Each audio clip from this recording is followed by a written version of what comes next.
Eu vou partilhar um versículo, depois vocês podem sentar. E o versículo está em Eclesiastes 11. E, sem querer, eu tô fazendo o caminho reverso por essa passagem da Escritura. E eu não comecei nenhuma série ultimamente, mas eu tenho usado, sem querer, esses pensamentos de Salomão, que nos matriculou na Escola da Sabedoria. E ele tem esse direito, porque algumas pessoas chamam ele de o homem mais sábio que já viveu. Ele era como o Elon Musk do Antigo Testamento.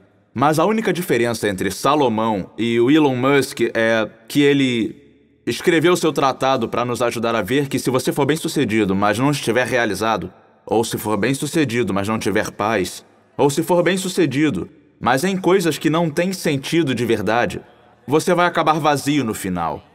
Então ele nos ajuda com isso, com alguns princípios da palavra de Deus. E essa que eu quero dividir hoje é muito simples, da Escola de Salomão, Eclesiastes capítulo 11.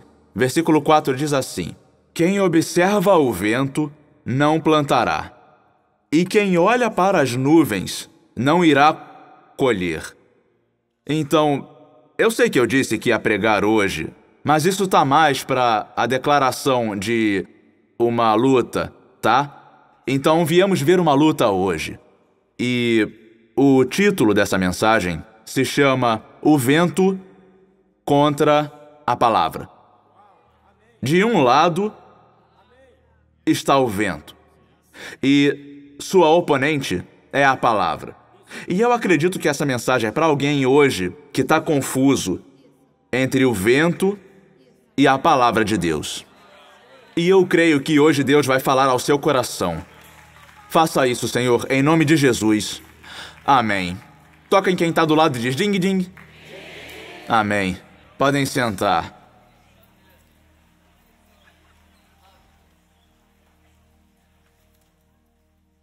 Uma coisa que eu acho interessante, e esse versículo sugere a mesma realidade, é que quando o seu espírito decide fazer alguma coisa, a sua mente vai criar motivos para não fazer agora.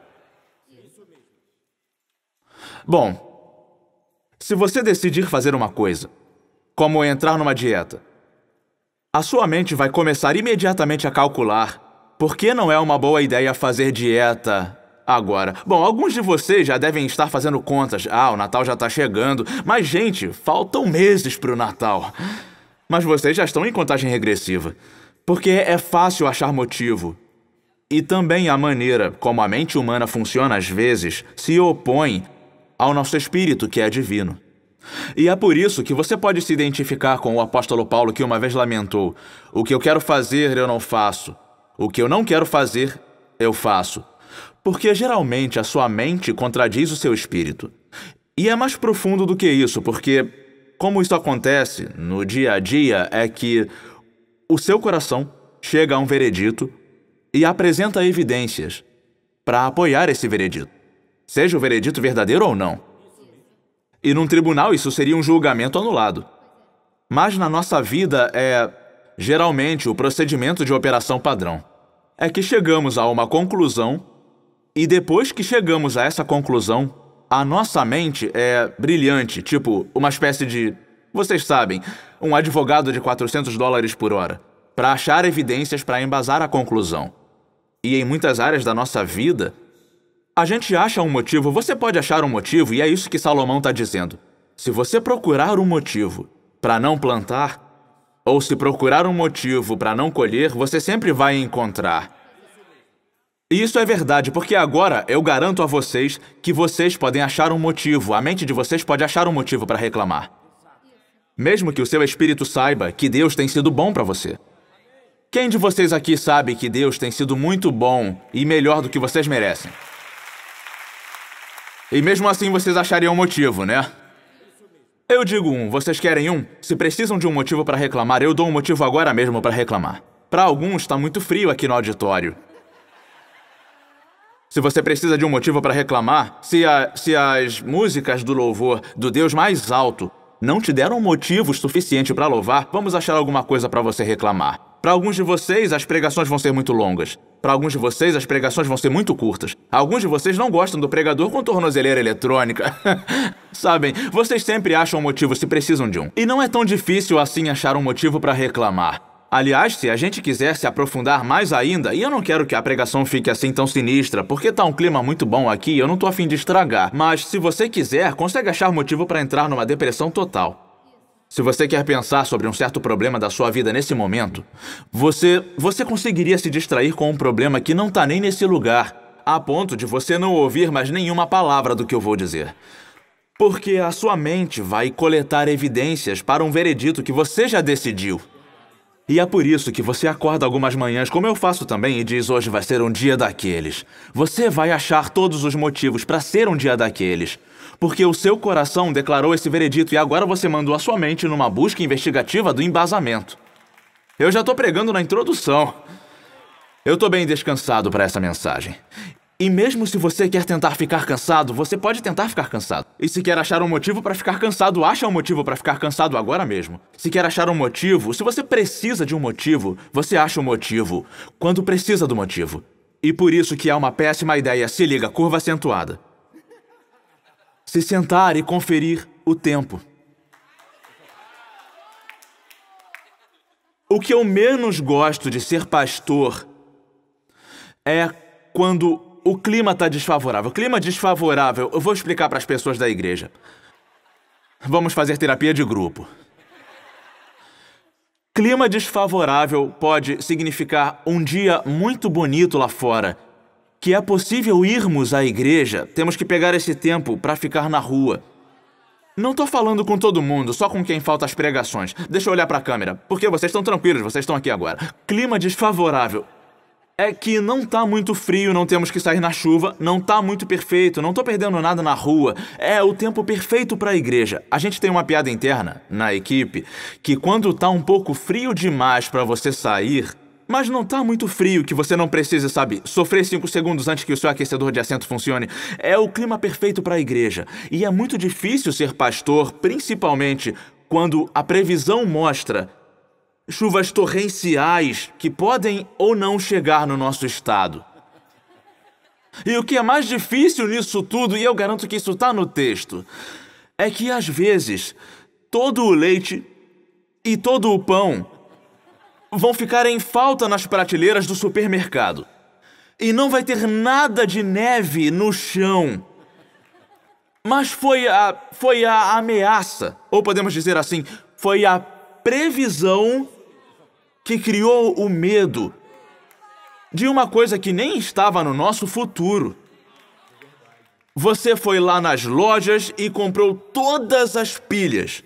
E o sol apareceu e fez 25 graus. Agora, uma coisa que eu amo na nossa igreja é que quando uma tragédia de verdade acontece, nós já temos suprimentos que estão lá nas Bahamas por causa das suas doações. Já temos suprimentos chegando até as pessoas quando tem uma emergência. E não é isso que é difícil em ser pastor. O difícil é saber que tantas pessoas...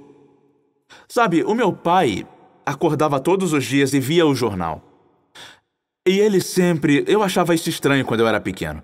Ele sempre xingava o cara do tempo. E eu preciso falar tudo porque isso faz parte da minha psicologia pessoal. Eu não queria ser pregador quando eu era pequeno. Eu queria ser o cara do tempo. Eu acho que era uma forma de rebeldia. Porque eu ficava com as minhas luvas da Vila Sésamo e uma antena que eu arranquei da minha TV para ficar apontando para o globo. E eu fazia a previsão do tempo quando eu tinha 6 anos, 7 anos. E eu fazia a previsão do tempo em lugares do mundo que eu nem sabia pronunciar. Eu gostava. Eu gostava da habilidade de prever o futuro. Mas aí o meu pai xingava o cara do tempo e eu ficava em conflito.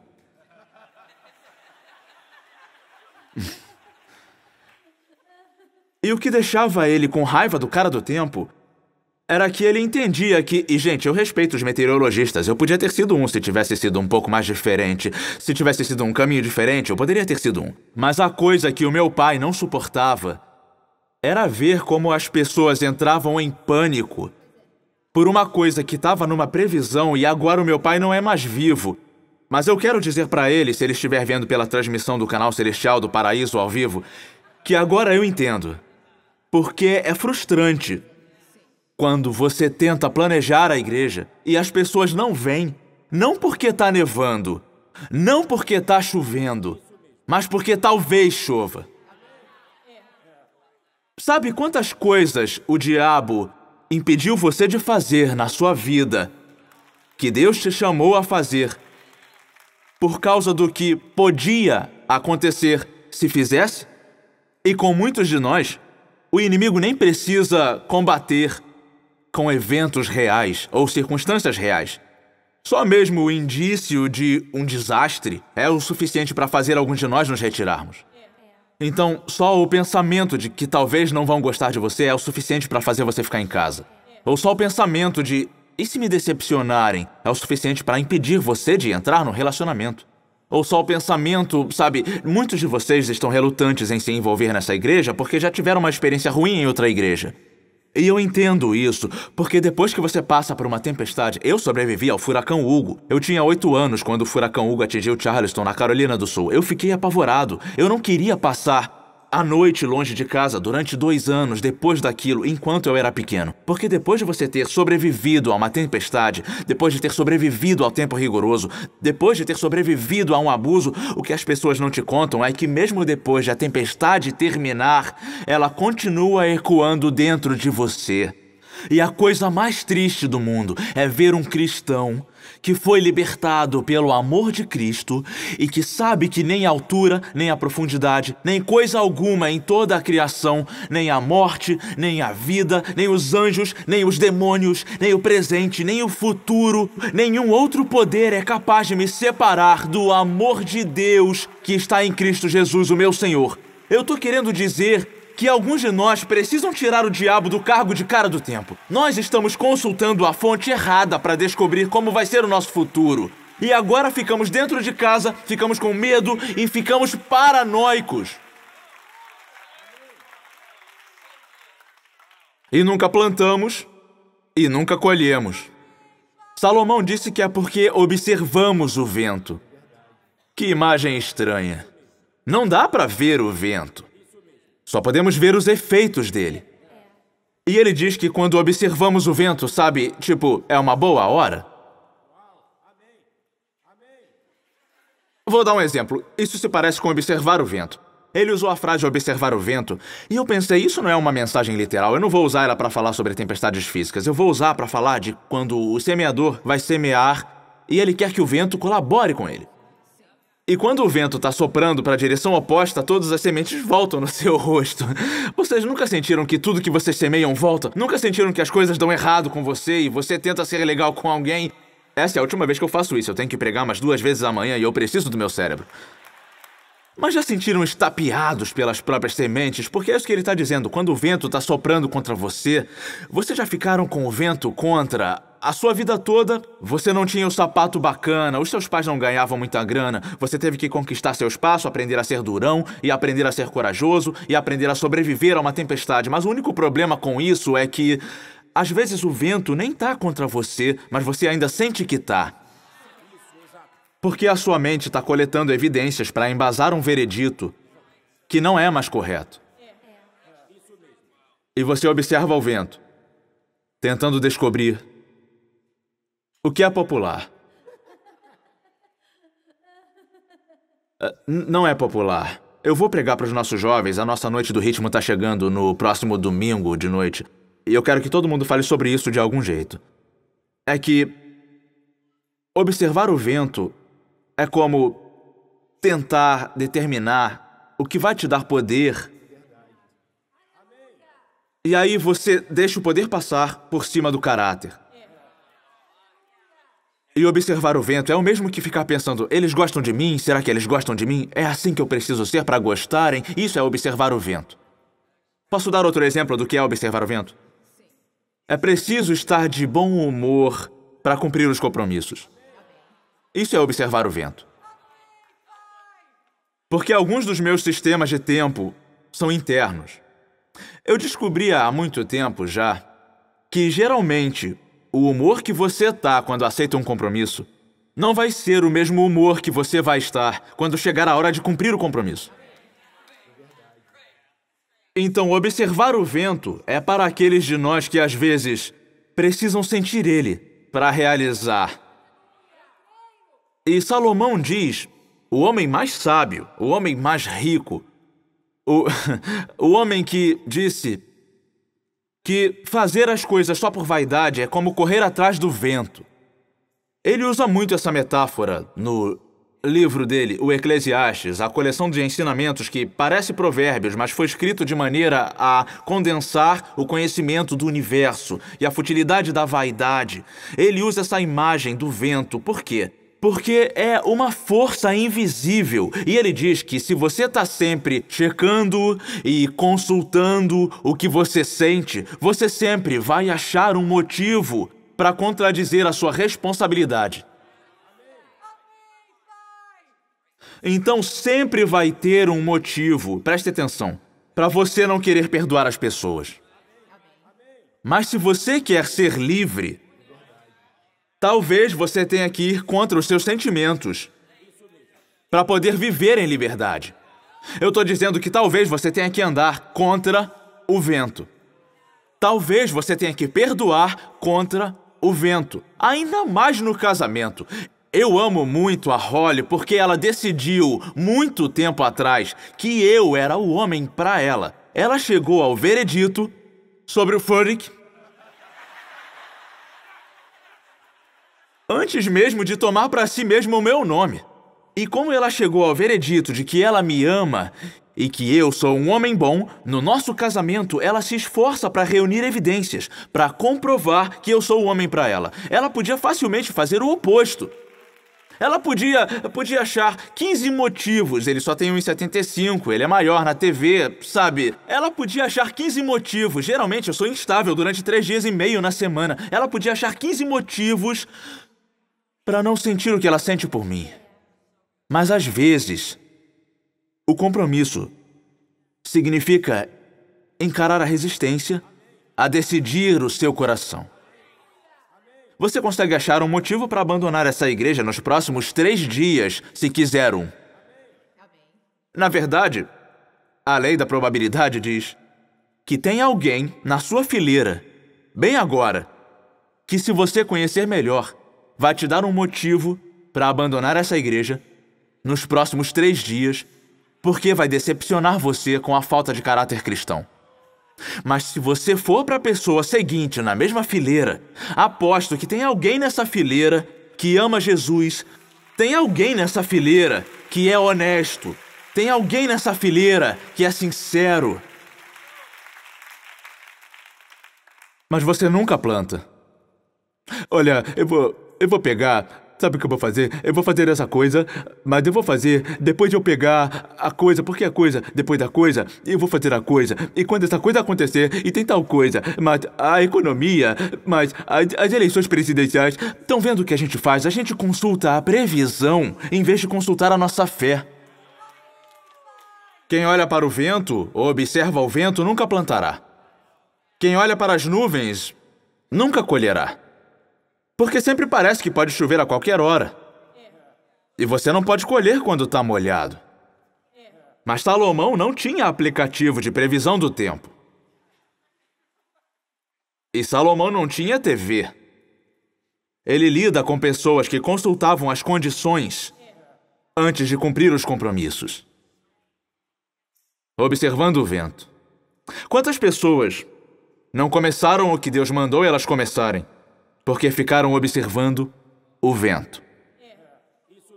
Ficaram esperando ter mais tempo. Eu vou escrever um livro um dia. Você não está escrevendo nenhum diário. Eu vou escrever um livro um dia. Quando você vai escrever? Eu vou construir um chalé em Maine. É uma coisa que eu vou fazer um dia. Sua família tem terreno lá? Não. É um cenário imaginário que te afasta de uma oportunidade de verdade. Conseguem ver? Observar o vento é desejar ter uma esposa diferente, em vez de amar a que você tem, como Cristo ama a igreja. Tá ficando bom.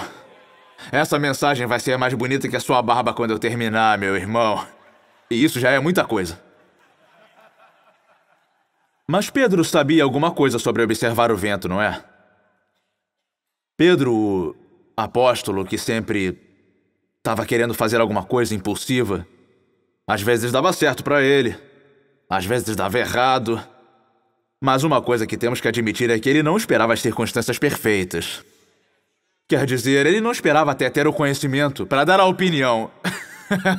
Já conviveram com alguém assim? É terrível! E eu percebi uma coisa sobre Deus, eu quero falar pra você. Porque na igreja tem dessas coisas, dizem que Deus é um Deus pontual. Ele é sim.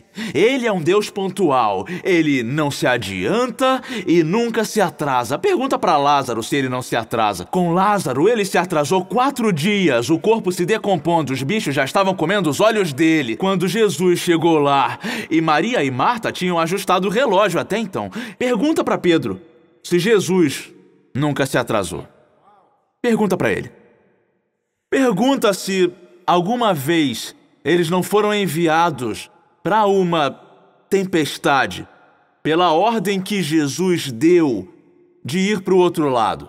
Agora, foi muito empolgante para mim estudando isso essa semana, porque o lance real da fé é você confia no tempo de Deus. Sabem disso, né? E esse foi o teste para Maria e Marta. Jesus disse, eu sou a ressurreição e a vida. E ela disse, bom, você sabe, eu sou a ressurreição. E ela disse, bom, eu sei que meu irmão vai ressuscitar no último dia. E ele disse, não, eu sou a ressurreição. Não é que ela não confiasse no que ele era capaz de fazer. A questão é que você consegue confiar quando Deus vai fazer. Você pode confiar na intenção de alguém, mas não confiar no tempo da pessoa. E como eu já falei bem da Holly nessa pregação, deixa eu falar. Eu confio cegamente nela. Eu confio que ela é fiel aos votos do nosso casamento. Eu confio quando ela cozinha pra mim ou pede alguma coisa do cardápio, eu confio. Ela sabe o que eu quero comer, mais do que eu quero comer. Ela me conhece assim. Eu confio nessa mulher. Acredito em tudo, menos no tempo. Quando ela me diz que vai ser em 30 minutos, eu acrescento 3 horas. Porque ela me ensinou que o conceito dela de tempo é diferente do meu. Um é correto, o outro é ilusão. Eu confio nela, confio mesmo, eu confio nela. Eu coloco ela numa sala cheia de modelos, homens, modelos, e confio nela. Mas se ela diz que vamos sair daqui 1 hora, eu programo 3 alarmes, porque eu confio nela em todas as coisas, menos com o tempo. Alguns de nós confiam que Deus vai nos levar para o paraíso um dia. Alguns de nós confiam que Ele morreu na cruz por nossos pecados. Nós confiamos em tudo dele, mas é só Ele não fazer alguma coisa no momento que a gente quer que Ele faça. É só Ele nos abandonar na fornalha ardente 4 segundos a mais e vamos gritar, Deus, me tira disso aqui. Mas Deus disse que o teste verdadeiro para um cristão maduro é você confia em mim e no meu tempo. Confiar nele, nesse meio tempo, é onde a maturidade se desenvolve. E Jesus estava sempre fazendo coisas numa hora ruim. Ele vivia indo para Jerusalém no momento em que queriam matar ele. É uma hora ruim para aparecer quando estão procurando você, para te executar. É uma hora ruim.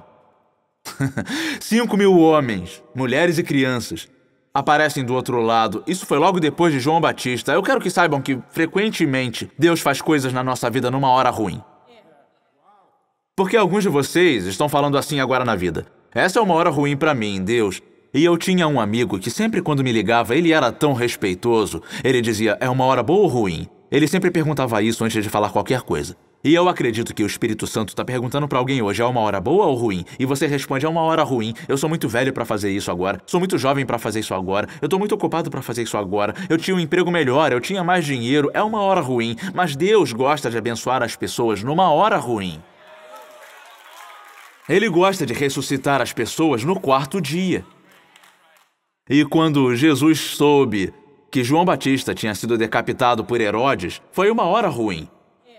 E ele queria se afastar da multidão. Então ele foi para o outro lado com os discípulos. E quando eles chegaram lá, tinha uma multidão esperando para pedir autógrafo e peixe com fritas e essas coisas. Na verdade, quando ele realizou o milagre e alimentou os 5.000, a primeira coisa que os discípulos disseram foi o quê?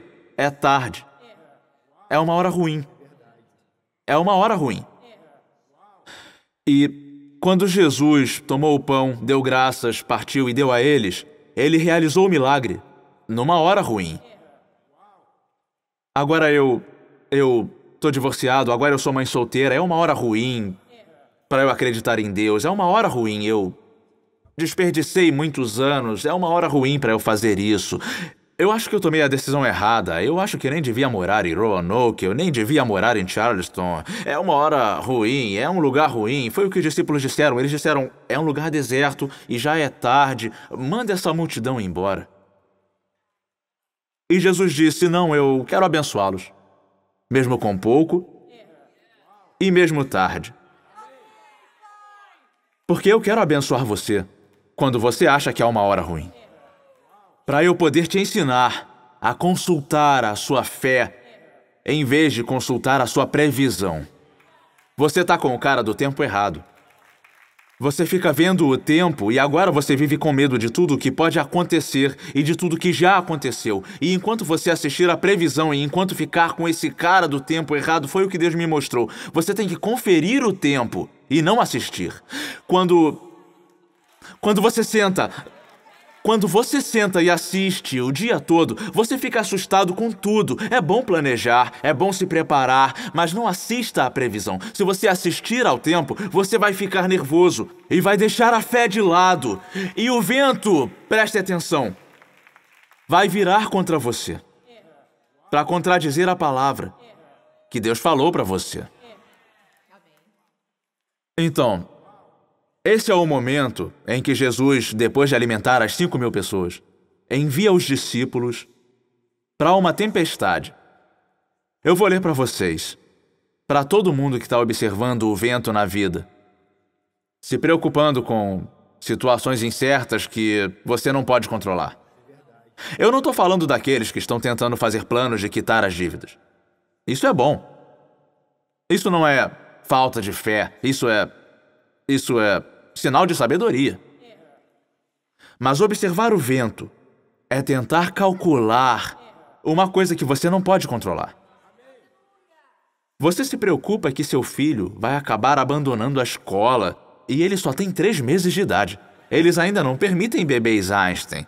E você está preocupado que ele não vai entrar para Harvard. E você observa o vento tentando descobrir coisas que estão no futuro. Prestem atenção, isso é muito estranho, porque diz, logo em seguida, depois de Jesus abençoar toda a multidão e o povo numa hora ruim, ele fez eles entrarem no barco, 22, e irem adiante dele para o outro lado, enquanto ele despedia a multidão. Então, em certo ponto, enquanto ele dava as instruções, ele falou, encontro vocês do outro lado.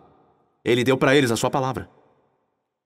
Ele deu para eles sua palavra. Eu vejo vocês do outro lado. Ele deu para eles sua palavra. Toca em quem está do seu lado e diz, ele deu para você a sua palavra. Eu quero que vocês me ajudem a pregar isso. Olha para a pessoa com aquele olhar de igreja e diz, ele deu para você a sua palavra. Mas o desafio não é acreditar que você vai ver ele do outro lado, mas sim quanto tempo vai levar para eu chegar lá. Ele me deu a palavra dele, que ele nunca ia me deixar, nem me abandonar. Ele me deu a palavra dele. De um lado, pesando quilos ilimitados, vindo da eternidade, que se tornou carne pela vontade do Pai para redimir a humanidade, está a palavra de Deus viva, respirando Logos, Jesus Cristo. No princípio era a palavra, e a palavra estava com Deus, e a palavra era Deus, e todas as coisas foram feitas por Ele e para Ele, porque Ele estava com Deus. No princípio Ele me deu a palavra dele.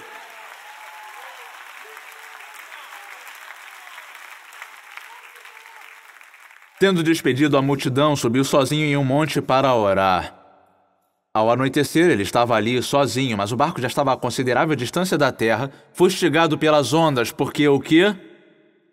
O vento soprava contra ele.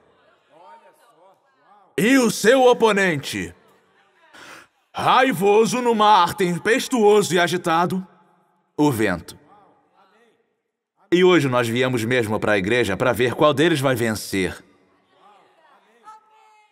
O chamado que Deus colocou na sua vida ou as circunstâncias que contradizem ele? A sua fé ou o seu medo? O vento versus a palavra. O desafiante. Já assistiram a MMA? Às vezes eu gosto de pregar a palavra e depois ver as pessoas se batendo quase até a morte no sábado à noite. É um método de recuperação. É como se fosse a minha terapia espiritual.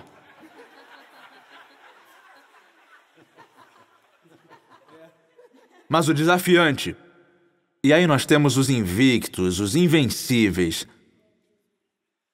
Praticamente campeões. Enfim, eu vou voltar para a escritura. Porque diz que o vento soprava contra o barco. E o barco aqui não representa desobediência como para Jonas, que estava se afastando de Deus. Eles estavam realizando a tarefa deles, que os levou em direção a uma tempestade. E por isso eles tinham que seguir adiante contra o vento. Se você observar o vento, nunca vai começar. Se eles tivessem um aplicativo de previsão do tempo, eles nem teriam entrado no barco. Às vezes a gente sabe demais. Às vezes a gente pensa demais. Para quem é essa mensagem? Se você pensa demais sempre, você é um observador do vento. O meu pneu vai furar, eles estão fazendo muitas obras. Eu não sei se eu devo aceitar esse emprego ou não. Então, no versículo 25, a quarta vigília da noite, a noite romana era dividida em 4 quartos, tá? Das 6 da noite às 6 da manhã, 4 vigílias, 3 horas cada. Das 6 da noite às 9 da noite, primeira vigília, das 9 à meia-noite, segunda vigília, da meia-noite. Às 3 da manhã, terceira vigília. E quando Jesus aparece, olha, esse cara, é desrespeitoso chamar ele assim, ele é Deus e ele é homem. E ele aparece, não na primeira vigília da noite, nem na segunda, nem na terceira. O que eu gosto nessa passagem é que até o termo vigília tem significado. Porque vocês lembram do que eu acabei de ler? Diz que ele subiu a um monte para orar. E o mar estava localizado bem embaixo do monte. O que quer dizer que enquanto eles passavam pela tempestade, mesmo que não tenha parado ela, ele os viu nela. Eu quero que se sintam encorajados hoje, minha irmã, meu irmão, meu companheiro filho de Deus.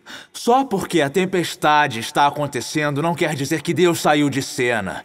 E só porque Ele não fez ela parar não quer dizer que Ele não está vendo. E só porque o diabo iniciou ela não quer dizer que Ele não vai usar. E só porque eu não sei quanto tempo leva para chegar lá, não me faz duvidar da presença dEle no meio dela. Ele estava vendo o tempo todo.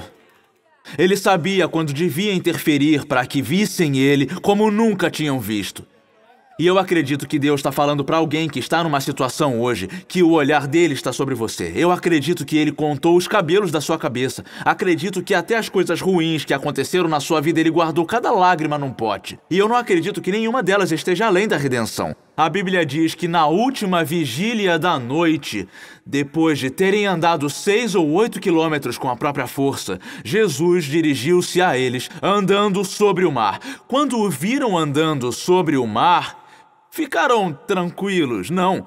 A primeira vez que você vê Deus, a primeira reação é ter medo. Por quê? Você não sabe se é ele mesmo. Esse é o problema. Eu não sei se é Deus, ou eu não sei se é o diabo, ou eu não sei se eu devo fazer isso, ou eu não sei se eu devo fazer aquilo. E o desafio é confiar em Deus na incerteza. E você tem que acreditar que os discípulos estavam se perguntando: a gente ouviu certo? Ele mandou mesmo entrar no barco. Certamente ele não nos mandaria para uma tempestade como essa. E aqui entra a mitologia que os judeus acreditavam até esse ponto. Parte de baixo do mar era controlada por um espírito do mal. E então, quando Jesus vem andando até eles, e eles não conseguem reconhecer a silhueta dele, porque ainda está escuro, e tem névoa, e o vento está contra eles, o primeiro instinto deles é dizer: é um fantasma. Você acha que quando Deus aparece numa situação, você vai se sentir melhor de repente? Mas agora eu vou confundir vocês. A Bíblia não diz que eles estavam assustados em nenhum momento até Jesus aparecer. Estão vendo por que não podem agir conforme os sentimentos? Às vezes o momento, quando ele está mais perto, é o mesmo momento em que o vento está soprando mais forte. Então eles ficaram aterrorizados e disseram: é um fantasma. E eles gritaram de medo. Agora, Jesus, em vez de dar uma bronca neles, por causa do medo, reagiu à iniciativa deles. E ele disse: não esqueçam que é um termo significativo. Yahvé, eu sou, o nome de Deus. É o nome que Jesus personificou. Deus é isso em espírito, mas Jesus nos mostra isso em carne e osso. E quando ele diz coragem, sou eu, é mais do que simplesmente dizer: sou eu, galera. Ele está identificando a presença dele e conectando ela ao Deus eterno e ao mundo eterno. Quando ele fala: sou eu, não tenham medo, Pedro, ao mesmo tempo com dúvida e ao mesmo tempo curioso, porque ele acabou de participar de um milagre de alimentar 5.000 pessoas. É tipo: eu quero entrar nessa também. E eu tô cansado de ficar nesse barco com o João. Ele me deixa irritado, ele não rema. João era assim mesmo. E Pedro disse: se é você, me tira desse barco. Me manda ir. Eu preguei isso muito tempo da maneira errada. E agora eu corrigi. Eu costumava dizer que Pedro andou sobre as águas. Mas lendo o versículo 29, Jesus diz: venha. E aí Pedro saiu do barco e andou sobre a água. Mas na verdade ele estava andando sobre a palavra.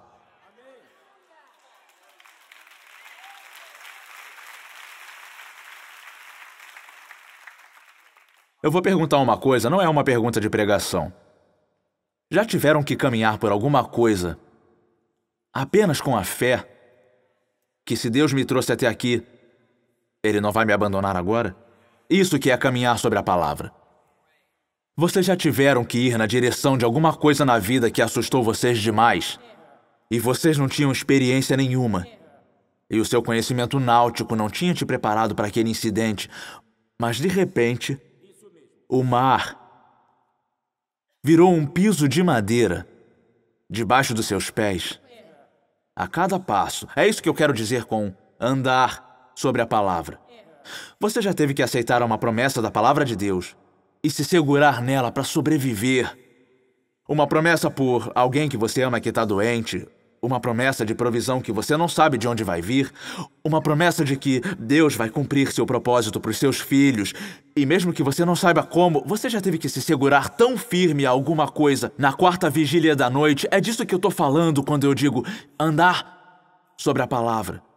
E Pedro está andando sobre a palavra, mas está andando contra o vento. E nós também.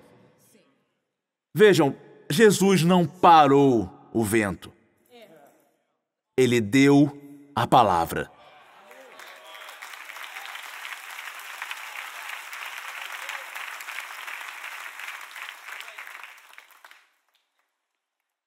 Venha, respondeu ele. E parece até uma ordem que você dá para o seu Golden Retriever.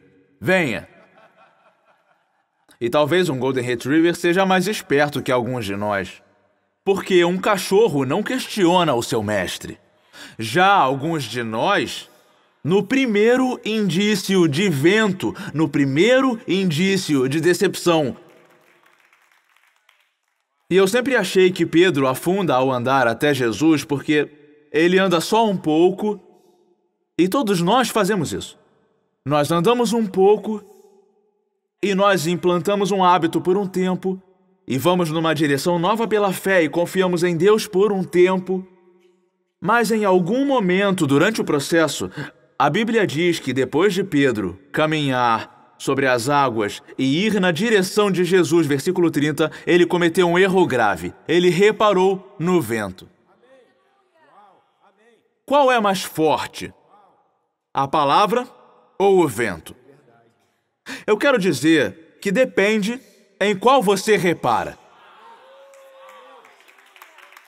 Eu quero dizer que o vento não tinha a força para fazer Pedro cair. O único motivo pelo qual ele afundou foi porque ele tirou os olhos da palavra e começou a reparar no vento. A fé não é um estado imaginário em que eu acredito numa alucinação de que nada vai dar errado de novo, e aí eu fico surpreso quando coisas ruins acontecem. A fé é um foco. A fé é a habilidade de dizer: eu estou colocando os olhos na bondade de Deus nesse momento, e eu não vou olhar para trás, eu não vou olhar para frente e não vou olhar ao redor. A minha mente já chegou a uma conclusão. Deus está ao meu favor, Deus está comigo. Se o vento estiver contra mim, se o mundo estiver contra mim, se todo o poder do inferno pregar ele numa cruz, em 3 dias ele vai ressuscitar. Porque a minha fé está focada na palavra de Deus para o qual eu ando. E eu quero profetizar para alguém hoje e quero declarar na sua vida que o vento não precisa parar para você continuar andando para Jesus.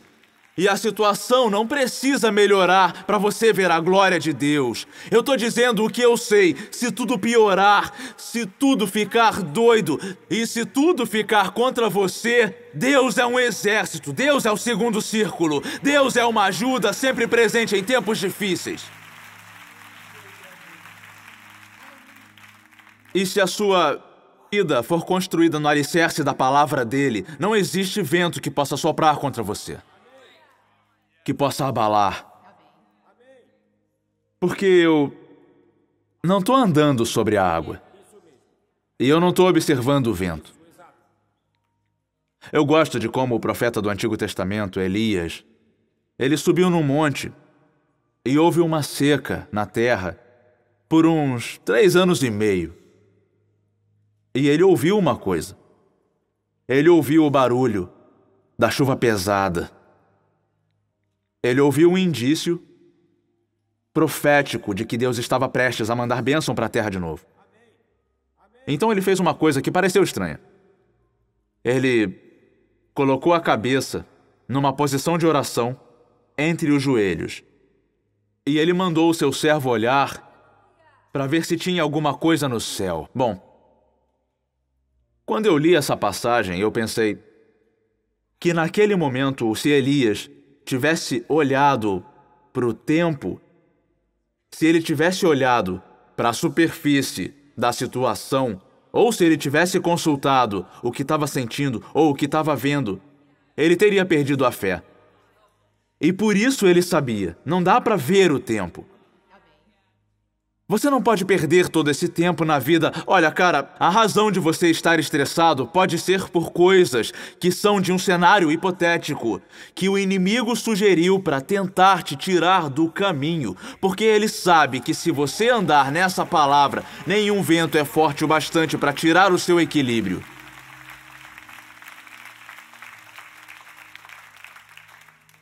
Você está numa situação agora e é o vento contra a palavra.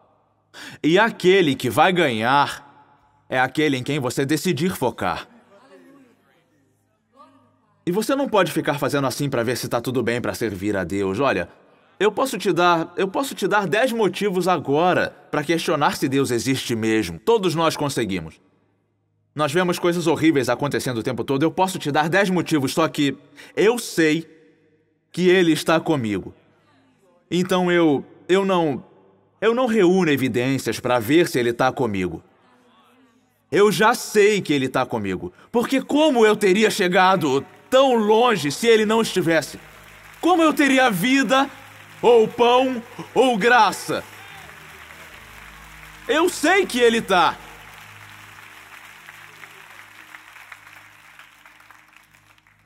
Eu quero que nós, nesse momento, tenhamos certeza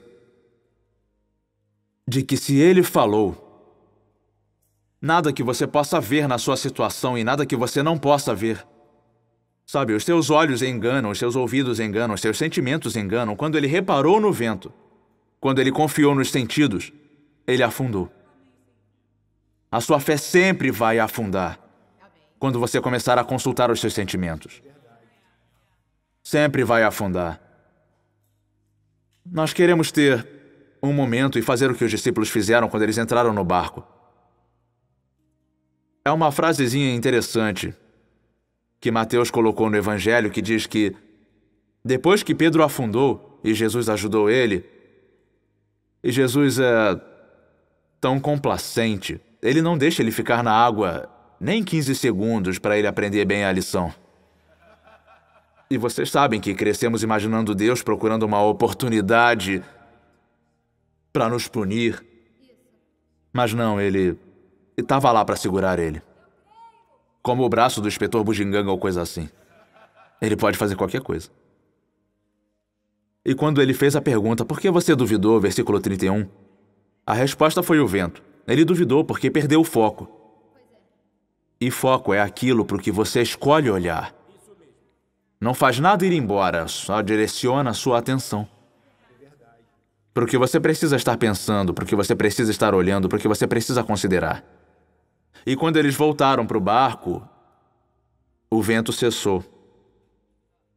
O vento não cessou para o milagre poder acontecer. Na verdade, o vento estava contra ele, para provar que a palavra de Deus era maior que o vento. Então, nesse momento agora, vamos bater palmas. Porque o vento pode estar contra mim.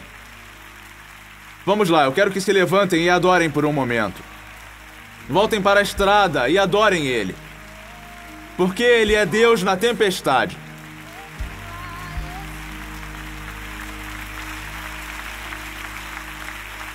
By your stripes I am healed. With one touch, I am made whole.